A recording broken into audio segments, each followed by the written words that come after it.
Hi, and welcome to Ladies' Night. I'm in here just living my best life. It has been so long since we've been together, but to be perfectly honest, I miss these ladies. So let's just catch up. Let's just start right away. All right, Nina Brown, come on in here. Followed by Autumn Joy, followed by Coca Lonnie. Wow, is it me or did y'all get more beautiful? What is going on? A little bit of both, girl. A little bit of both. A little bit of both. You're like, it could be you, but I think it's us. So how's everybody doing? Can we just recap real quick, catch up? I'll go last. So since I called you on first, Nina, what's been going on with all this free time off? You look lovely. I have been living my best life. You know, just doing things that girls do. I guess we're just going to leave it right there. All right, then, doing things that girls do. Can't go wrong there. How about you, what's going on? Eyebrows. Well, first of all, Braden in the background is lit right now. He's like, where is he? I don't see it. He's over there. Oh, there he is. Yeah, no, same. I've been relaxing, just enjoying, my time off. And it's so funny in our ladies' night promo. I don't know if I paid attention, but when Angela, you introduced me, I'm like, oh, just drinking my Tito's with my Simply Lemonade. I'm like, I sound like the alcoholic out of the group. Like, no, you don't. You sound like the fun one out of the group. Yeah, you're the You're fun. Coca Lonnie, how about you? I've just been relaxing, and I'm happy I'm able to be in here today with everybody. I'm sorry for the facial, how the thing is different, but I can hear you. You're good. You're good. So I'm feeling good. But I'm happy. I missed you guys. So I'm glad we're all back together. Missed you too, and you look amazing. So yeah, like you ladies, I've been living my best life. I just got back from Jamaica. Oh, Jasper, where's Jasper? You say, Mark? Jasper is... he just went in the room. I refused to give him more snacks. We're putting Jasper on a diet. But got back at 1:30 this morning. I was 12 days in Ocho Rios, and it was the best vacation of my entire life. Oh. So that's the best thing I've done this year. It was quite amazing. So yeah, I just had a really good break, and I totally unplugged, as I told you guys. So yeah. I don't know much of what's going on in the news, so I'm going to rely on my brilliant co-hosts. Wait, Angela, time out. Yes, please, Nina. Please, Nina, because we saw the pictures. Rewind. Okay. Say what? Angela's on a vacation. Well, I just peeped the Instagram post and she was like, babe, thanks, babe. I did. All I'm going to say is I never post about relationships, never ever, since social media was created. Well, since I've been on it, I never post about anyone I'm dating. I'm very just private about my personal life. But I will say I am a smitten woman right now. I am so happy. I have found my person. That's all I'll say. But yeah, we had a blast. We really had a good time. Putting it mildly, a good time. Okay, I'm blushing. Enough about me. So wait, am I the only one who found a little romance and love over these? I think we just needed a little break. Yeah, for sure. Yeah. So. Anyway. Nina. Oh, okay, Nina. She's like, I ain't saying nothing. That's fine. Well, I'm still in my relationship. I don't know if that's good. We're still going strong. So yeah. That's good. Bravo. Coca Lonnie, since Nina's lips are sealed, how about you? I'm happy. Oh. Okay. Okay. I'll take that. It sounds like we're all kind of in the same boat. Only one of us was brave enough to say something, but that's okay. It's all good. Time will reveal everything. Well, okay. So as I admitted, I totally unplugged, and that is a big mic. You're right, Mark. He's like, that's a big mic. I totally unplugged, and I did notice a few things happening in the news. And listening to you today, Autumn Joy, I know that you were talking about the whole Nicole. What was the story? I mean, I know she was offered tell us the story. She was offered a position at North Carolina, turned it down. She's joining HU, but tell us the whole thing. Yeah, and I know Kokalani, she's probably a little bit more well versed. So I'll kind of start it off, and then Kokalani, you can take it. Yeah, everybody. Yeah. Well, as we know, Nicole was offered. Let's be clear, they sought her out. I think that's a point that people miss. North Carolina sought her out to come, and be a professor. And of course, people before her naturally were offered the tenured position. Well, when it came, for obvious reasons, they decided to offer the position, but didn't feel as though she was qualified enough to be offered the tenured position, even though she's a Pulitzer Prize winning investigative journalist. Exactly. Her accolades far exceed, people that preceded her. And of course, there were protests. I believe she sued the university, if I'm not mistaken. There was just outrage. And then finally, when it came down to it, they decided, well, hey, come on in, you can be tenured. But when they took the vote behind closed doors, 4 people still voted against it. So that still lets you know that they're not 100% on board with her being tenured. And not just that, they were trying to cater to one of their bigger donors. A guy that's like their biggest donor didn't want her to have that position. So instead of them like, hey, bro, she's qualified, I feel like they were still trying to appease him and try to bring her on board as well. So Kokalani, I'm sure you've got some more. Well, I forgot the name of the actual fellowship that happens, but the university wasn't really paying for anything because it's the fellowship of I think it's $12 million that's given, and they appoint these faculty members to different universities. And Howard, when we receive her, we're going to be having that same grant come to Howard. So that's going to take care. But basically what happened, she is an alum of North Carolina. She was excited. She wanted to give back because she learned so much there. She really loves the school, and she wanted, when they offered that to her, she was really excited. So the faculty approved her. Everyone approved her except the board of trustees. That's where they came into, in the 9th inning after she accepted and she said, yes, she would do it. So normally, the whole procedure, like Autumn said, everyone who gets this position, it automatically comes with tenure. So she accepted it. She gave her, resignation. She already found a place in North Carolina to live.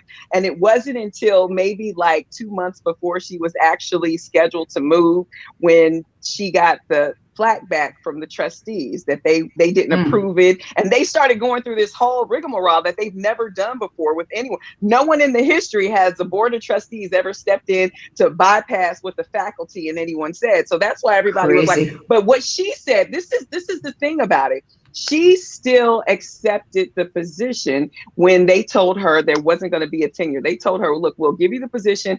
After 5 years, we'll review, and then we will, review the tenure. She did not want to cause any, attention to the university. She accepted it on that term. When she came, she was like, okay, the review, once she gets there, they're going to review. Once she got there, they still didn't want to accept her. The trustees didn't want to accept that little agreement that they made. And so that's when she was sort of like embarrassed. She was like, why am I fighting to be at a university that the trustees really don't want me to be there? So she could have easily said, because they finally came at the 9th inning and said, hey, we'll do everything that you said. But now she's like, why did I have to jump through all these hoops? And so that's when she respectfully declined and said yes to HU. So it's a beautiful thing. But just so everyone knows, it wasn't like, she still went there with the stipulations that they said, like, look, we'll give you the tenure after we get the review, but we need you to come and work. And she said that, but then they still were doing anything. And I think it's also, that project she does, what's the project that she does? The 1916 or 18? I know somebody that she wrote for the New York Times. Right. And I think the people on the trustee board, they were kind of, some of them, good old boys, they probably felt some type of way about her being so blatant. Yeah. Right. Mm-hmm.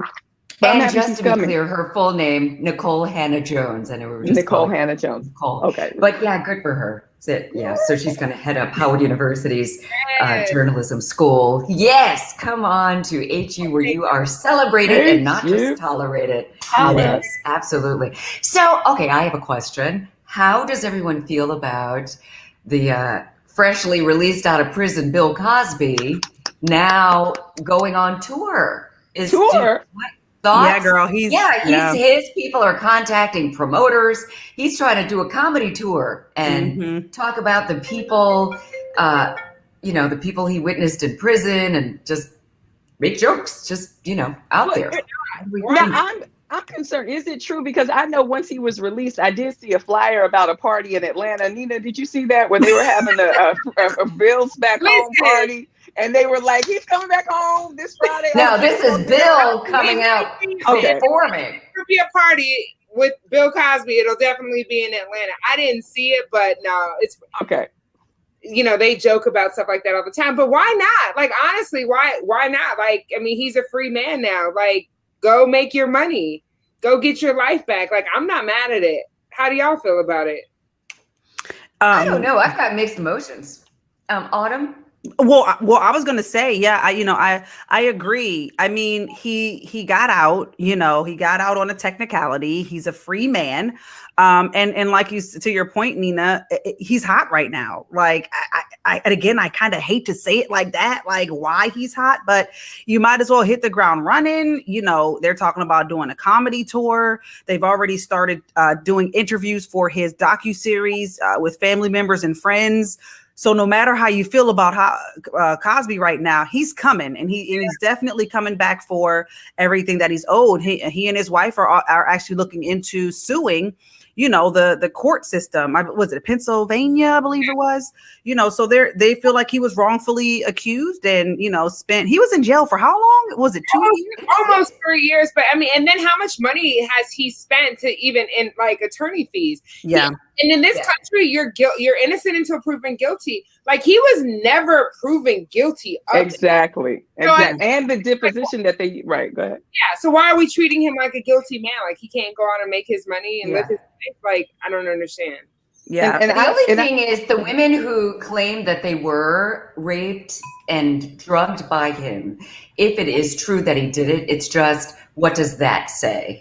What does it say about 45? What does it say about 45 who was elected president and all of those people? That's he was true. Still elected president. And I'm saying he was elected president of the whole United States. Okay. Bill Cosby's just living his life. So like I said, comedy tour, Bill has contributed so much to the Black culture, and we can't negate it because of this trial and what happened. And like I said, I'm for people who have been, I support people who have been sexually assaulted and things of that nature. So I don't think this discounts their stories or anything like that. I think, Bill will continue. He's never slighted on his vow of innocence. And I think, if he has conventions, if he's at the Congressional Black Caucus this fall, I would not be surprised at the CBC. I would not be surprised. Yeah. And really quickly, what I thought was kind of strange, and y'all know I'm a smidge of a conspiracy theorist. But remember when he was trying to buy NBC? He was trying to buy NBC. That's when a lot of stuff started to unfold. And then my question is this document that he signed, it's been in their possession for how long? I'm sure since before the trial. So it's like, why wasn't that document brought in before? So it's just, there's a lot, there's a lot to consider here. And like Kokalani said, I sympathize with the survivors, and we definitely do not at any point want to make them feel lesser than. Also on the other side of that coin, though, you got to look and understand, like you said, 45, was elected president, but when he, went in to try to purchase NBC, all of a sudden, all of this stuff came to the forefront. But like I said, I'm a conspiracy theorist, so. But I think you've got a valid point. And the thing with 45, there was proof. They had him recorded saying some of these things. There was no proof with Bill Cosby. Exactly. So I just wanted to get everybody's opinion on that while we're asking opinions. One of the things I did notice, I was checking out social media, and Tabitha Brown, influencer, she's been on this platform. She's been on Wednesday night. She's been on HUR at Home. I love her. And she came out recently saying she's going to retire her husband. I think they did it. And basically, she's making all this money, and said, rocking out. Anyway, she said, he sacrificed a lot for her to live her dreams, and she wants him to live his dreams now. Wendy Williams came out and said it's a big mistake because she did the same thing with her husband and it just didn't go well. He ended up cheating on her and, resented the whole fact that she was the breadwinner, blah, blah, blah. What do you think about that? I mean, is it, Did you see Tabitha's? Did you see Tabitha's clapback? Tabitha's clapback was so on point. She was like, our relationship was based in love and God is at the forefront of their relationship. So their whole, the way they got together, everything, her husband, they put God at the center of their relationship. And so they have overcome trials and everything. That's everything. And she's gone through so much with him. So it's been a partnership from the beginning. And I think the word retire, this is just me personally, I think that made Wendy feel a certain way, but she's not retiring. She's just like, my husband was working for the LA Police Department. I no longer want him going to work, endangering his life. He's already worked 15 years. He could retire on his own anyway, but right now he can pursue his purpose and he doesn't have to worry about getting shot when he goes to work. So it's sort of like saying, I don't need to go in harm's way anymore. I'm gonna do something different. And he's already have a nonprofit that's already been up. So it's not like he's trying to decide what to do with his life and she's gonna make and live off of her. Right. No, he's still contributing. And I have a thing about like marriages because we all know how hard marriages are and how like the sanctity of marriage. Like I have a thing, like when folks are married and they've been married for as many years as Tabitha has been, like their whole relationship is off limits, like it doesn't have to be conventional or what society deems to be acceptable.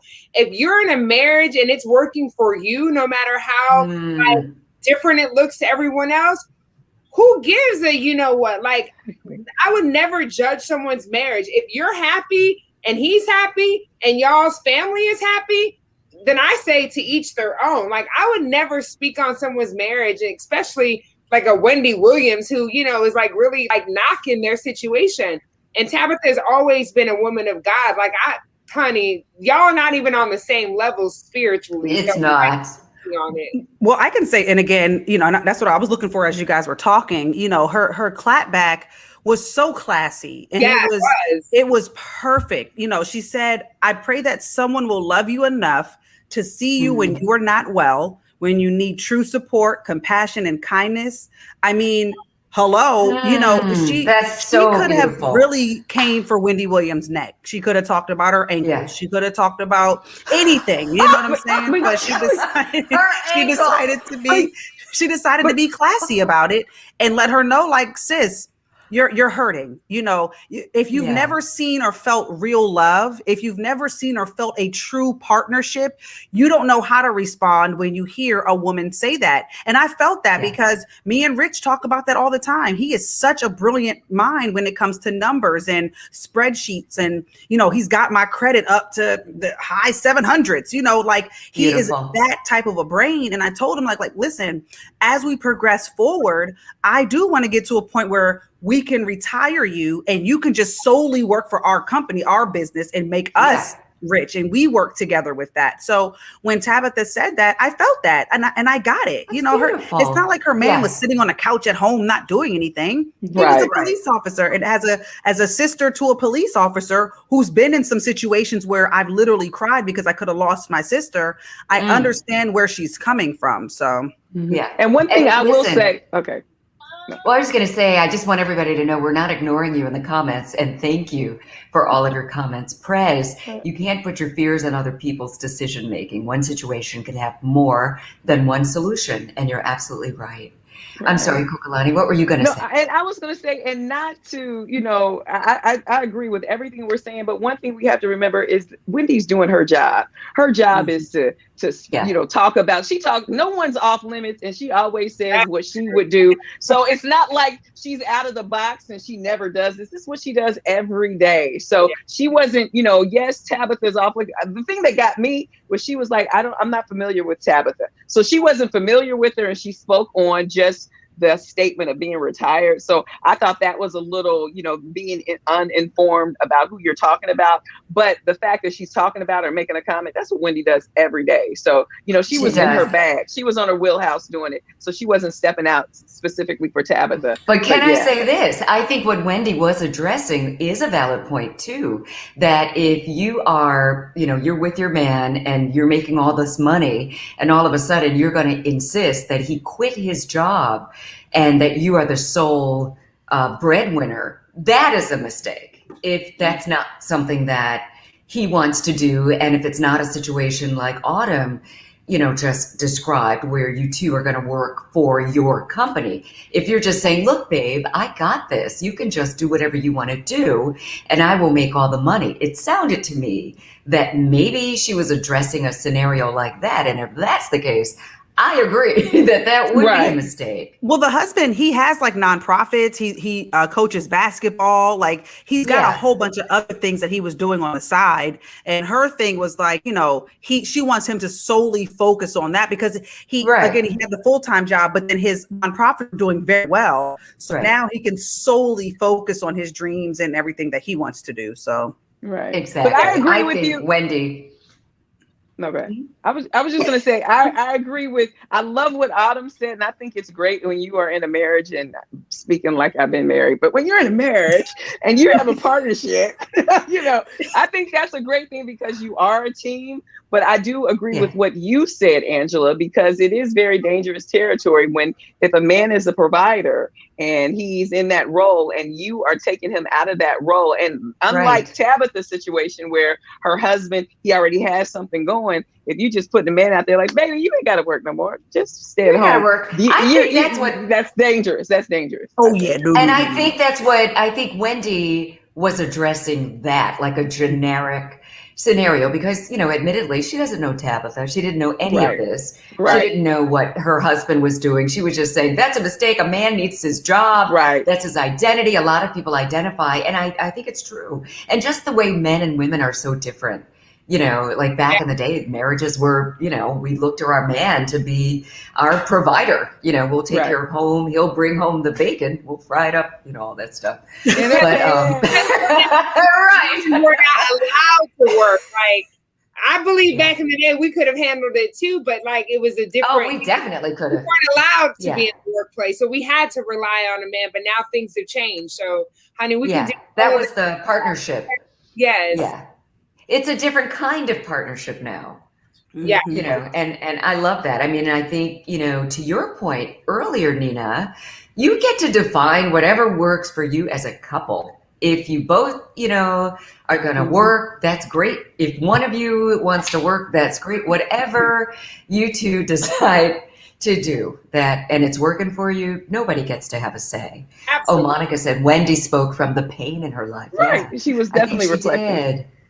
She was definitely reflecting. She's like, oh, what's going to happen is he's going to come home one day. What did she say? He's going to come home and say, it's your fault. I'm in this situation. Yeah. I got a girlfriend because it was your fault. You're busy doing your thing. And what am I doing? Yeah. So that was definitely deflecting rather.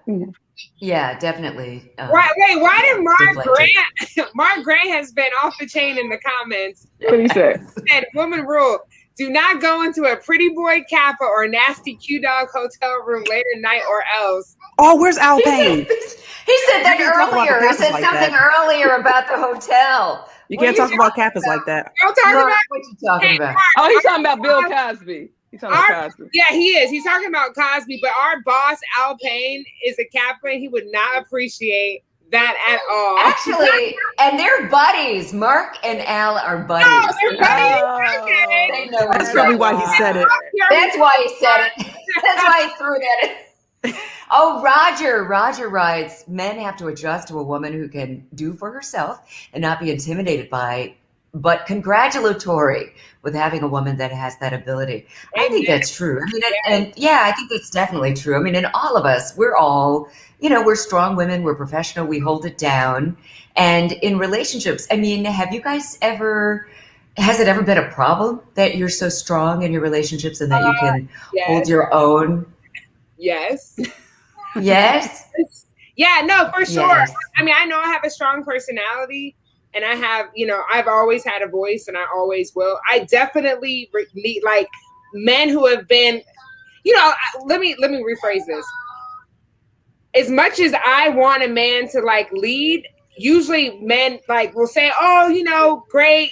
I like that you're strong and you make it happen." But then in the relationship, like then it becomes a problem. You know what I mean? Then it becomes, "Oh, you're too much." And it's like, "Oh, that's what you liked." And you were comfortable with falling back. But I realize that it's like literally their own, like their self-esteem, you know what I mean? And their lack of confidence that comes through. And those, in the beginning, it's all good until it's not all good.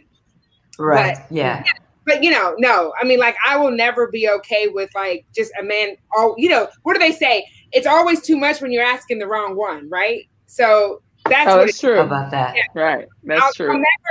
I'll never adjust who I am. Compromising is one thing, but I don't feel like you should change for someone. I agree. You can't. You have to. Mm-hmm. Yeah, exactly. I mean, because you'll adjust when you need to, but basically nobody's really going to change. I mean, you've worked all these years on being who you are and perfecting that and fine tuning it. So why change? Just find your person. Right? Amen. And that's on what? Polly in all her pockets, baby. Polly in all That's on Polly in all her pockets. And Mary had a little lamb. Okay, that's how Mary had a little lamb. I mean, and for me, like you, Nina, I mean, it has been an issue. I tend to, I'm strong in a different way in my relationships. I tend to, he leads a lot, but I lead as well. And, we kind of, if we can take turns doing that, I'll definitely let you do you, but you got to let me do me too. Right. Otherwise it's just not going to work. And I learned a long time ago that you can't change anybody. I mean, I'm sure we've all been guilty of being in relationships and we think, oh, he does this, but that's okay. I can change that. You really can't. So in the beginning, you got to say, can I deal with that or not? And if you can't, don't go down that road because you can't change anybody. And I like what Nina said, in reference to marriages, how what works for them works for them. I think that goes the same way with being in a relationship, because if you're meeting someone and they say, okay, there's a meme. I don't know if you guys saw the meme that went around. It was like, men, if you want a woman who's a hard worker, you're going to have to deal with the fact she's stubborn sometime. If you want a woman who and it talks about if you want a homemaker, you're going to have to provide. If you want this and that, and it's a little list. It was a great meme, but it was a topic of, I'm going to see if I can find it and read it real quick, but it was a topic of basically saying, if you find it, okay, I'm gonna see if I can find it right now. No, not right now. It's gonna say find it and send it to us because we've got a hard out at 9:30. It is 9:27, and so we just have enough time for everybody to give a shout out and promote whatever it is that you have coming up. Give Brayden a big kiss for us, and Nina, we're going to start with you. I shout out your social and all of that. I'm glad I'm going first because my 2-year-old, I smell something and it's not pleasant. Oh no! But hey, y'all, thank you so much for listening to the Frank Ski Show with Nina Brown every weekday from 3 to 7. You can always hit me on Instagram at Panina Brown or on Twitter at Nina Brown. Love y'all. We're back, baby. Woo woo. Woo! Yes, we are. And all right, on that note, Kokalani, what's going on with you this week? Hey, it's me, Kokalani. And don't forget, you can follow me on Twitter and Instagram at Kokalani. That's Cokalani. And you can just follow me, see what's going on. This week, Saturdays, 4 p.m. Face Off. You can check me. I'll be on the air from 12 to 5. But 4 p.m. we'll have a special face. I can't tell you what it is. It's still classified. But once I get the information, I'll share it. Okay? Classified, though. But listen to Autumn Joy. She'll announce it on Thursday. Or Friday. Classified. Ooh. See if I can figure that one out. You know what? Before we go a moment further, let me shout out WHUR family. Joe Gorham is in the house. All right, Autumn Joy. She said you were going to give us a hint. What's going on? Oh, I don't know. And Kokalani, thank you for that. Because I was thinking because usually, yeah, when we get the liners in, I'm like eager to see who she's going to have at 4 p.m. face off. So now I'm really excited. But hey, guys, it's your Midday Love Autumn Joy Live. Catch me Monday through Friday, 10 a.m. to 3 p.m. And breaking news, super exclusive. I am going to have Nicole Hannah Jones on my show this Friday at noon. We just locked that in, so make sure you tune in. Also, Farrah Fawcett, Live Squad Lit Mix this Friday at noon. You can follow me at Autumn Joy with an I live on all social media platforms. Angela Stribling, I love you, girl. And I love you, girl. I am so excited that we're all back. Make sure you check out all of their shows. I'm going to be there on Friday at noon. Oh, yeah, that's going to be lit. I might have to call in as well. Oh, yeah, Joe just reminded me. Everybody who knows me knows that Melvin Lindsay was definitely my love. We co-hosted on BET Together Screen Scene, but you know him from The Quiet Storm, the original Quiet Storm. He started that format. Well, tomorrow, July 8th, would have been his birthday. He was born in 1955. So yeah, tomorrow would be his birthday, July 8th. So make sure that you celebrate him. Check out our social media because we're going to be shouting him out. And make sure that you check us out tomorrow night right here on this platform. I get a chance to sit down with beautiful Songbird Such. She is such an amazing singer and a beautiful lady too. So make sure you join us for us. I'm so glad the ladies are back. This was so much fun. Thank you for your comments. And we are back. Welcome back to you as well. See you tomorrow night at 9. Have a good night.